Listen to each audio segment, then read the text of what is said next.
Well, ladies and gentlemen, hari ini kita ketemu dengan Abah Amin. Kita cerita tentang golf dan kehidupan.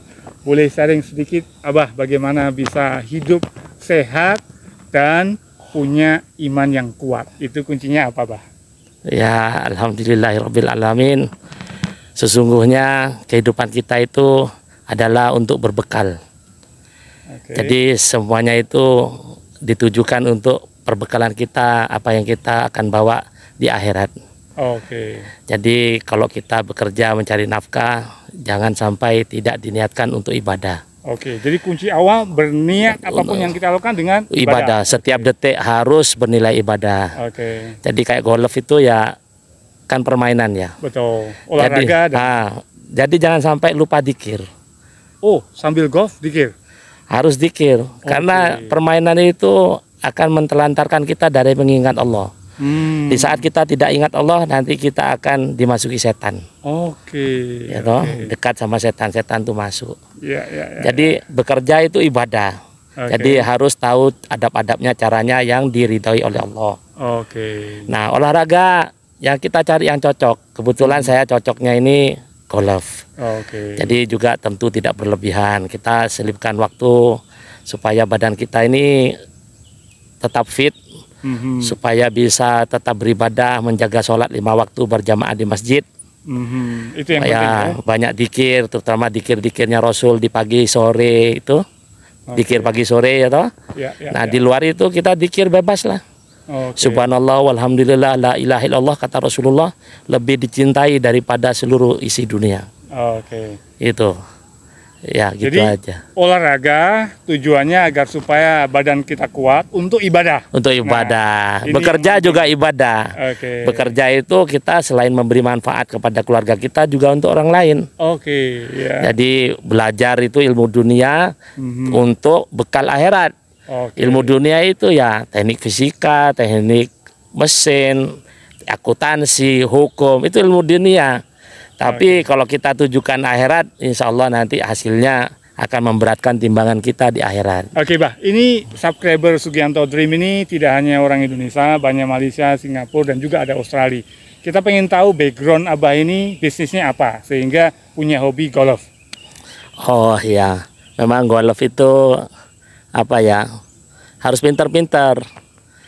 Sebenarnya kalau kita pintar ngatur juga nggak mahal. Tapi memang butuh waktu yang agak lebih. Jadi memang harus perbaiki dulu pondasi kita. Bikin usaha lah. Pengusaha itu paling besar itu rezekinya dari arah tidak disangka-sangka. Ya toh. Nah setelah jadi pengusaha, barulah bisa jadi pemain golf lah. Setelah mumpuni finansial baru boleh main golf gitu. Nah iya betul. Jadi kalau belum golf untuk cari sesuatu. Nah iya, kadang teman-teman itu golf itu taruhan itu kan tidak boleh ya. Sudah golf itu banyak buang waktu ya toh. Kadang-kadang membuat kita lupa berzikir ya toh. Malah nyari uang, tambah dosa lagi. Ya toh. Jadi golf itu kita kalau sudah ada waktu ya toh, sudah pekerjaan, sudah ada yang ngurus. Nah kemudian secara finansial memang kita tidak tergantung sama bank ya. Jadi kita kerja aja lah.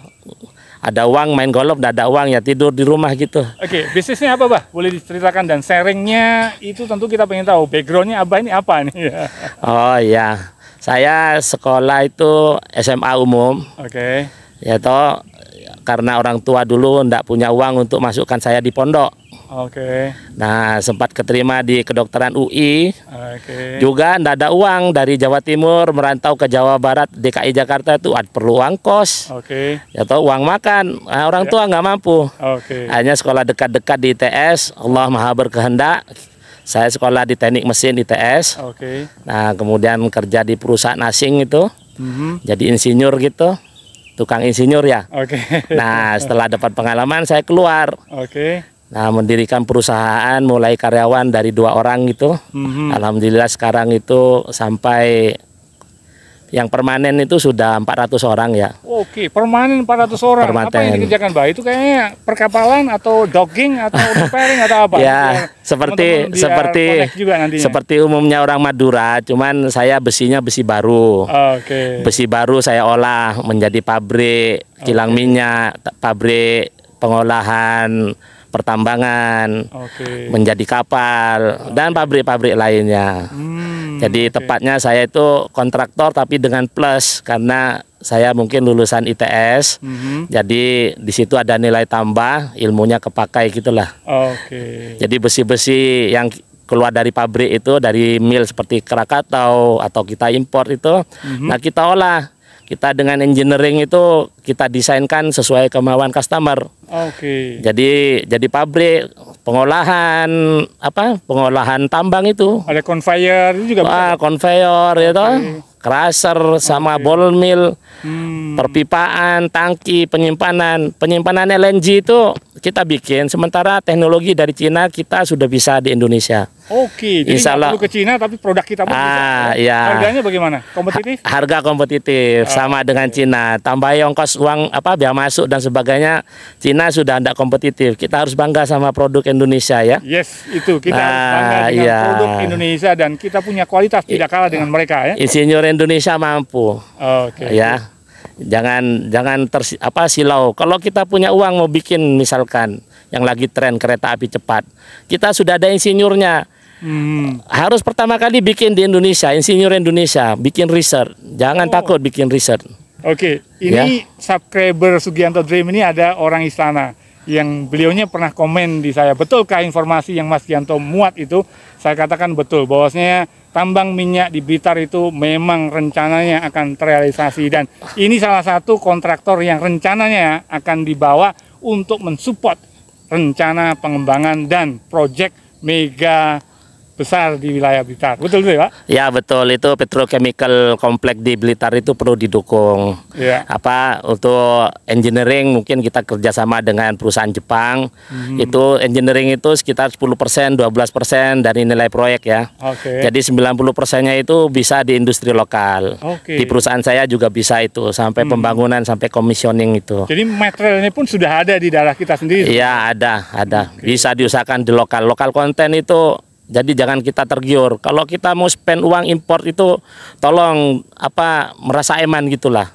Jadi kalau di Indonesia pertama kali mungkin produk kurang bagus, tapi kedua akan lebih bagus. Mereka juga di luar negeri itu begitu asalnya. Betul. Mereka membuat itu awalnya coba-coba, tapi karena didukung sama pemerintah terus diorder, akhirnya mereka lokal semua. Menjadi bagus. Nah, jadi kita banyak insinyur yang sudah bekerja di perusahaan asing itu kalau kita rekrut sudah bisa mengcopy, udah alih teknologi itu. Jadi hanya goodwill dari semua pihak, nggak hanya pemerintah. Jadi kita jiwa kebangsaan ini kemarin Sumpah Pemuda ini ya, jangan sampai pemuda-pemuda kita itu kerja di perusahaan asing semua. Atau perusahaan lokal pun harus dipercayalah. Ya, jangan jadi juga gitu. Jadi jangan kita terlena dengan kehidupan dunia itu. Ya, memang kehidupan dunia itu hubungannya lagi ke dunia itu, akhirat, dunia akhirat. Kalau kita murni kepada akhirat, kita tidak cari keuntungan di dunia saja. Jadi begitu satu proyek kita untung, kita akan investasikan lagi yang lebih manfaat supaya ketergantungan ke luar negeri itu lebih sedikit. Betul, untuk bangsa kita juga, rakyat kita. Bisa dikatakan kalau dalam hadis ataupun kalimat yang sering orang terucapkan, khairun nas anfa'um linas gitu. Sebaik-baik manusia itu adalah yang paling banyak manfaatnya kepada manusia. Apa yang baik untuk kita ke depan? Ya, kita harus mengingat bahwa setiap saat kita itu akan mati. Jadi pastikan setiap detik kita itu hitungannya amal soleh dan menjaga ketakwaan kepada Allah. Walladzina yajtanibuna kaba'irul ismi wal fawahisha wa idza ma ghadibu hum yaghfirun, yaitu orang-orang yang menjaga dirinya dari dosa besar. Dan kalau orang itu didolimi sama orang lain, dia memaafkan. Jadi itu salah satu ayat. Jadi banyak sekali ayat. Intinya kita harus dekat dengan Al-Quran, mentadabburi Al-Quran, kemudian kita mengamalkan. Itulah intinya dari kehidupan itu, adalah mempelajari Al-Quran kemudian mengamalkannya. Terima kasih. Thank you very much, Pak. Semoga bermanfaat buat kita semua. Thank you.